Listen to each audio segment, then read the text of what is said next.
Bonjour à tout le monde. Aujourd'hui, nous sommes vendredi 1er novembre.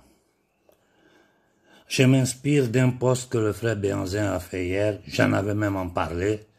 J'ai reposté une de mes publications faites il y a quelques années ou quelques mois de cela. Je ne me rappelle pas bien. Si vous regardez mes différents comptes, vous allez les trouver. Vraiment, ça me fait plaisir, ça me fait énormément plaisir de voir toute l'Afrique noire se mobiliser pour la Palestine. Là, je vois l'humanité de l'homme noir. Je vois l'empathie de l'homme noir pour son prochain. Mais la chose bizarre, c'est que je n'ai jamais vu dans le monde arabe quelqu'un se lever pour défendre l'homme noir qui souffre depuis des siècles. Et quand nous savons quel a été le rapport entre nous noirs et les peuples arabes, avec l'esclavage des arabes, qui a commencé avant celui des occidentaux, il ne faut jamais l'oublier. La violence que notre peuple a subie des peuples arabes, là, il ne faut pas l'oublier. C'est trop facile d'accuser seulement les occidentaux. Mais ça, ce n'est pas un problème qui regarde seulement le monde arabe. C'est partout dans le monde, l'homme noir est méprisé. Demandez-vous pourquoi. Beaucoup d'Africains ne savent pas que même en Iran, il y a des Noirs. En Iran, il y a une région de l'Iran qui est habitée par une communauté noire qui est totalement effacée. En Chine, il y a des Noirs qui sont totalement effacés.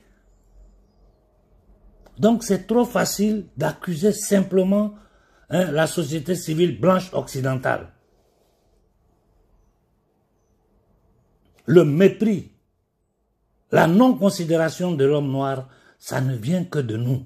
Ça ne vient que de notre indignité, de notre inconscience, de notre incohérence, du manque d'union entre nous.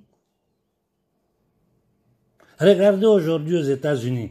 Quand ils veulent faire un sale travail, on prend un descendant d'esclaves et on le met devant. Comme ils ont mis Obama devant pour venir détruire l'Afrique. Comme aujourd'hui, tu vois, les militaires qui doivent venir en Afrique parler à nous, on prend des descendants d'esclaves. Que encore aujourd'hui, la communauté noire américaine est la plus misérable des États-Unis. C'est trop facile d'accuser les autres peuples. Si tu ne te respectes pas, les autres ne vont pas te respecter. Et aujourd'hui, notre problème principal, ce sont les dirigeants africains. Ce sont des indignes, des esclaves mentaux. Je ne sais pas si ça c'est en train de se passer en ce moment parce que je n'ai pas eu le temps de bien suivre la chose. Seulement hier, j'ai regardé un peu Panafricaniste TV et j'ai vu que le Nigeria a coupé le courant au Niger. Donnez-moi plus d'informations si c'est d'actualité ou si c'est un truc passé. Mais si c'est d'actualité, c'est-à-dire nous sommes dans une schizophrénie totale. Il y a seulement quelques semaines, on nous a dit que le Niger a signé des accords militaires avec le Nigeria pour se défendre contre Boko Haram. C'est-à-dire toute cette armée informelle de la CIA. Moi, ça m'a un peu surpris parce que nous sommes dans une fédération aujourd'hui, dans l'AES. Et une fédération surtout marquée par l'objectif de défense commun. Mais si le Niger est attaqué, c'est le Mali et le Burkina qui sont attaqués, et vice-versa. Donc si le Niger est attaqué, le Nigeria vient aider le Niger, mais si le Mali est attaqué, le Nigeria n'a rien à voir dedans. Mais dans quoi nous sommes? Où est la logique dans tout ce que nous sommes en train de faire? Où est la logique?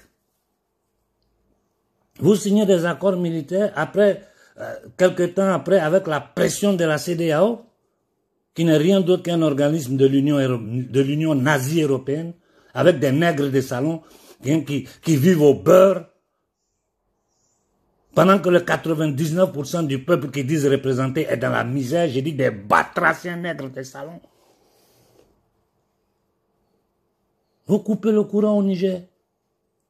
Le Niger qui fournit tout l'uranium de la France. Le Niger qui donne l'électricité pratiquement au monde entier. Ils n'ont pas de courant. Et c'est maintenant qu'ils commencent la construction d'un barrage. Mais est-ce que vous vous rendez compte de l'indignité de nos dirigeants? Hier, on m'a présenté une photo sur un immeuble au Mali où on compare, ils disent que Koïta est le De Gaulle du Mali. Vous pensez qu'avec ces propagandes-là, vous allez les protéger? J'ai dit à tous les dirigeants africains, à commencer par les deux batraciens du Sénégal, vous pouvez faire du tapage sur la toile autant que vous voulez. La vérité va vous rejoindre. Parce que les Sénégalais vont vivre la misère. Les enfants du Sénégal vont continuer à monter dans les bateaux. Les Sénégalais vont regarder dans leur plat. C'est après ça, ils vont dire, ah, le doyen nous avait averti. Béanzé nous avait averti. Franklin Nyamsi nous avait averti. Et toute la jeunesse panafricaine nous avait averti. Donc, ne soyez même pas pressés. Il est en plein vol. Il va atterrir. Laissez-le sauter, danser, manipuler. Il se comporte comme s'il était en quoi l'opposition. Ce n'est pas lui qui gouverne. Laissez-les. L'histoire va... C'est tellement facile aujourd'hui à comprendre les choses. Laissez-les. J'ai dit la même chose à Koïta. C'est que vous êtes en train de combiner au Mali. Nous, on vous regarde. On vous regarde. Si tu ne fais pas attention, tu vas partir avec la honte. Et je le dis, je le répète, parce que je parle tous les jours avec les Maliens. Tu es encore au pouvoir, Koïta. Toi et ta bande, vous êtes encore au pouvoir simplement parce que les Maliens sont en guerre contre l'Union nazie européenne, c'est-à-dire l'Occident collectif, à travers son armée informelle qui sont les terroristes. C'est ça qui vous tient au pouvoir. Sinon, les Maliens vous auraient déjà chassés. Parce qu'on fait le bilan de toutes vos actions. Et ça, c'est valable pour le Niger. Je le répète encore. Aujourd'hui, la seule personne en Afrique qui essaie de faire quelque chose, c'est le jeune capitaine Ibrahim Traoré. Cette terre bénite qu'est le Burkina Faso, qui nous a donné Sankara et qui nous a donné aujourd'hui le capitaine Ibrahim Traoré. Je ne veux offenser personne, mais vous ne pouvez pas vous asseoir dans le beurre, hein? Une classe politique qui vit dans l'opulence alors que les peuples n'ont pas d'eau, n'ont pas de courant, n'ont pas de médicaments et en plus n'ont pas d'école, non rien, ils n'ont même pas de route. Et en plus de ça, les Occidentaux veulent vous imposer l'uniculation de notre peuple pour l'extermination du peuple noir. Vous êtes dans ces bêtises-là en cherchant toutes sortes d'arguments pour mentir aux Africains, pour les inoculer. C'est-à-dire vous êtes des criminels si vous acceptez de participer à ce jeu. Parce que le monde entier sait aujourd'hui ce qui est derrière ces inoculations. Ils ne le cachent pas, ils l'ont écrit, c'est officiel. C'est piloté par les Nations Unies qui n'est rien d'autre que le temple mondial du satanisme.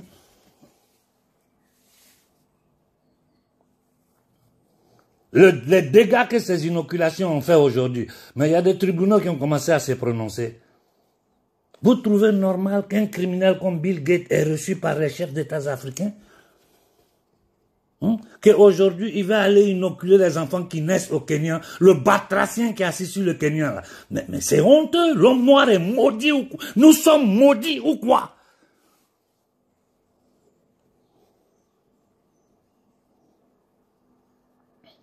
J'ai commencé mon discours en parlant de nos frères arabes. Le Soudan est pété à cause des Arabes. Et pourtant, la majeure partie des Noirs qui vivent dans les pays arabes, la majeure partie des Noirs qui ont contact avec les Arabes, ce sont des musulmans. Comment en arabe, comment on appelle un Noir? Pour dire, lui là c'est un Noir, comment on l'appelle? Esclave. Jusqu'à aujourd'hui.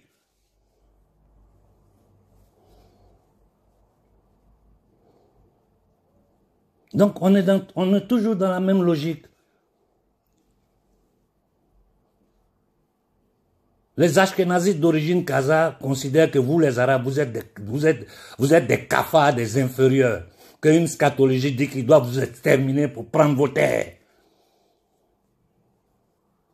Ils sont en train de tuer femmes, enfants, détruire tout Gaza, mettre le feu au Moyen-Orient. Vous qui subissez ça, vous-même, dans vos comportements, vous vous comportez de façon raciste, fasciste, nazie, avec d'autres peuples, en particulier nous les Noirs. Je dis à tous les peuples arabes, faites-vous une profonde réflexion. Tous ces terroristes qui sont dans le Sahel, là, ils sont financés par qui? Arabie Saoudite, Qatar, ces pays arabes sous le contrôle de la mafia ashkénazite d'origine Kaza.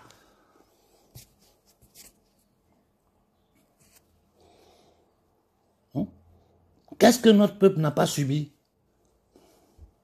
Qu'est-ce que l'homme noir n'a pas subi sur cette terre-là pour ne pas comprendre dans quelle logique nous sommes et qu'est-ce que nous devons faire pour libérer notre peuple définitivement de cette condition de misère? Qu'est-ce que nous devons faire? En 1454, c'est un pape, Nicolas V, qui a donné l'ordre, l'autorisation aux Portugais de déporter les Noirs et les mettre en esclavage. Aujourd'hui, plus de 50 millions de Noirs qui vivent aux États-Unis sont descendants d'esclaves. Dans quelles conditions ils ont été transportés, nous le savons. Ce qu'ils ont subi jusqu'en 68. C'est avant-hier, les Noirs ont eu le droit de monter dans un bus, d'aller dans une école avec les Blancs. Aujourd'hui encore, la communauté la plus misérable aux États-Unis, c'est les Noirs.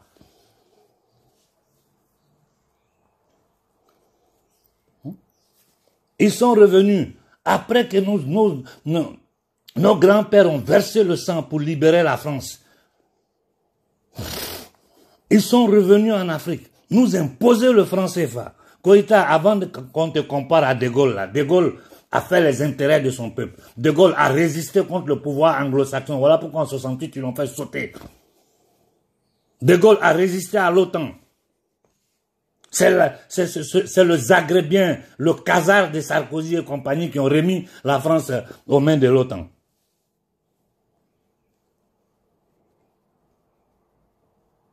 Il faut commencer à abolir le franc CFA. Il faut commencer à détruire tous les accords criminels qu'il y a entre l'Afrique, c'est-à-dire le Mali et la France. Après, nous, on pourra dire, voilà, on a trouvé notre De Gaulle aussi. Parce que De Gaulle a fait les intérêts de son peuple.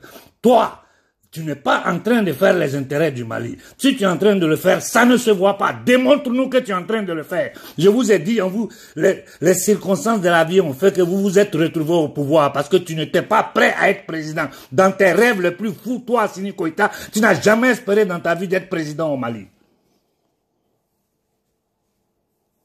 Ce que je dis peut fâcher beaucoup de monde, hein. Parce qu'ils ne comprennent pas de quoi nous parlons. Ils n'ont pas conscience de leurs conditions de Noirs. Je ne veux offenser personne. Je veux seulement vous dire, lisez l'Afrique dans sa réalité d'aujourd'hui.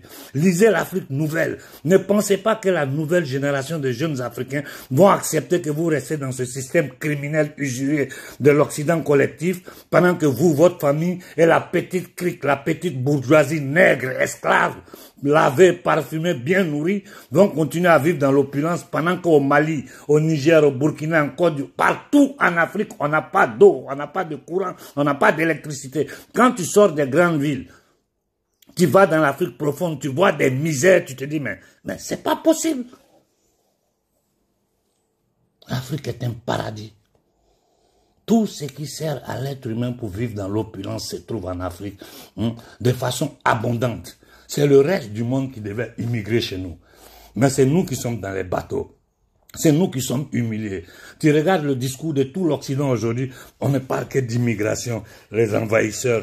Mais c'est quoi? On est dans quoi? Quel est notre objectif? Quel est le plan? Vous allez vous asseoir, compter sur des dirigeants, regardez comment ils se comportent.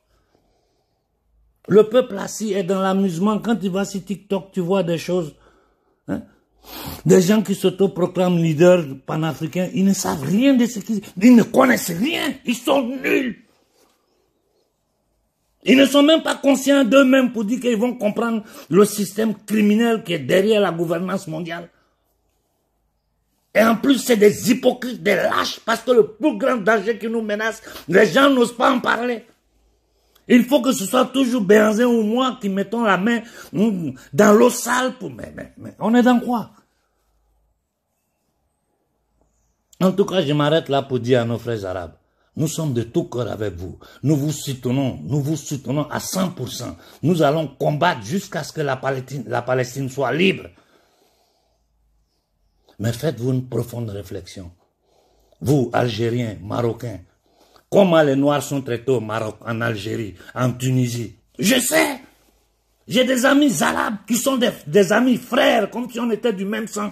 Je discute avec eux, ils m'expliquent eux-mêmes le racisme de leur peuple vers l'homme noir. Non, nous, tout ce qu'on sait faire, c'est mettre sur les Occidentaux. Le reste, là, on ne voit pas. L'humanité est une et indivisible. Nous venons tous de la même source. Nous retournons tous à la même source. Tant que nous ne comprenons pas ça, là je m'adresse à tous les peuples du monde, tant que nous ne comprenons pas ça, cette élite, cette secte satanique, cette hérésie qui s'est mort les zizanies sur la planète depuis des siècles, pour ne pas dire des milliers d'années, continuera à dominer l'humanité. Mais la chose grave aujourd'hui, c'est qu'ils sont arrivés à un niveau de puissance technologique. Ils sont arrivés à un niveau de connaissance qu'aujourd'hui, ils peuvent totalement détruire l'humanité dans son essence. L'intelligence artificielle sert à ça. Les inoculations servent à ça. Nos repas sont empoisonnés, on nous nourrit de chimie. Maintenant, ils veulent nous donner des cafards, hein, des insectes à manger. Et ces maudites élites se permettent même de dire que nous sommes des animaux humains. Ici, il n'y a pas un problème. Ils ont toujours utilisé la religion, l'ethnie, l'appartenance à un groupe ou un autre pour mettre les gens. Il faut toujours mettre les gens en contraposition pour pouvoir régner.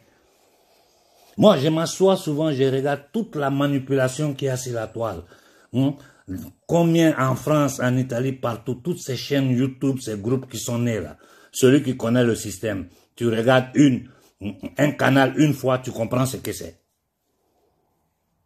Vous avez la chance aujourd'hui, vous les jeunes Africains, d'avoir des grands frères comme nous qui maîtrisons le système. C'est 30 ans de sacrifices, d'études, de recherches, d'écouter tous ceux qui savent dans le monde, tirer ses conclusions, jusqu'à arriver au point où tu arrives à anticiper ce que les gens vont faire. Profitez de nous. Profitez de nous. Et je vous ai dit, tant qu'on va rester dans cette hypocrisie, tant que nos dirigeants vont empêcher la jeunesse africaine de s'attaquer aux ambassades des États-Unis en Afrique, là, cette guerre-là, on va traîner ça pendant 10 ans, 20 ans. Au Congo, ça fait 3 décennies. Depuis combien de temps il y a le chaos au Soudan? Regardez ce que la Somalie est devenue. Nous devons affronter l'État nazi, criminel, génocidaire, esclavagiste, sioniste américain. Je vous ai dit, même le juif du quotidien est victime de ces gens-là, manipulé dans la tête. Ce sont eux qui sont derrière le massacre des juifs ici en Occident pendant la Seconde Guerre mondiale. Les mêmes qui faisaient affaire, qui finançaient Hitler. Et allez étudier un peu, vous allez voir qu'au début, autour de Hitler, il y avait beaucoup de juifs. Moi, je ne les appelle pas des juifs, ces gens-là. Je les appelle, c'est l'hérésie ashkénazite d'origine khazare. Tous ceux qui sont en Palestine aujourd'hui, les 90% sont des ashkénazites. Ils n'ont rien à voir avec la terre de Palestine. C'est le poste avancé du crime organisé international au Moyen-Orient pour pouvoir contrôler le Moyen-Orient.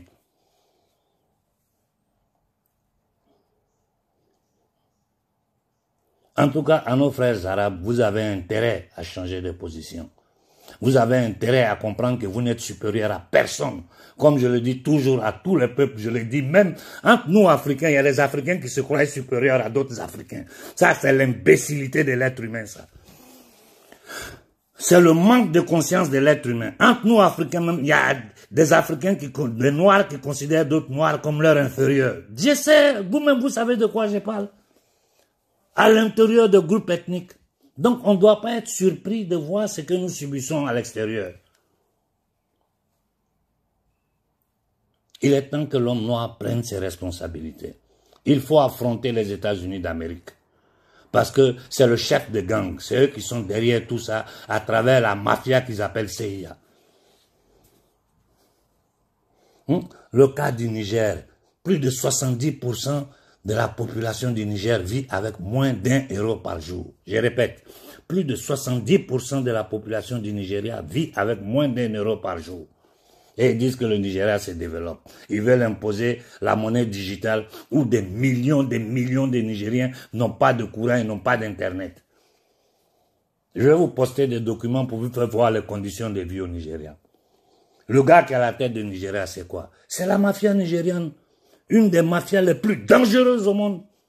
Tinubu, quoi, c'est un chef mafieux que la CIA a pris pour déposer sur le Nigeria. Mais la CIA a toujours travaillé à la mafia. Le débarquement en Sicile, qui l'a fait? C'est la mafia sicilienne qui l'a fait. Au Japon, la CIA collabore avec le Yakuza. En Taïwan, ils font la même chose avec les triades. La CIA a toujours opéré à travers les associations criminelles. Mais vous pensez que le trafic de drogue géré par la CIA, à travers quoi la CIA fait pour financer ses faux coups à travers le monde? C'est à travers les clans mafieux du monde entier.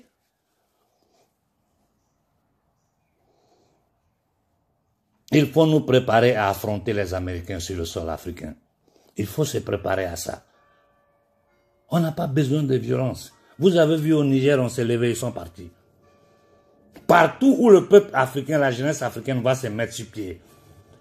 Ça fait combien d'années j'ai dit aux Congolais, encerclez-moi cette ambassade des États-Unis. Personne ne rentre, personne ne sort, tant que la guerre ne s'arrête pas à l'est du Congo. Et regardez ce que le Tchad est en train de subir en ce moment. Et ce n'est que le début. Parce que dans le programme du World Economic Forum, là, ils ont déjà programmé ce qu'ils veulent faire de l'Afrique. Et comme ces gens-là sont des démons, ils passeront par tous les moyens pour le faire. Si nous comprenons ça, nous allons bouger. Sinon, ce que nous avons subi ces six derniers siècles, ce n'est rien par rapport à ce qui nous prépare. J'ai dit à nos frères arabes, faites-vous une profonde réflexion. C'est trop facile d'accuser les Occidentaux d'être les seuls racistes de cette terre. Ce n'est pas vrai. Bonne fin de semaine à tout le monde.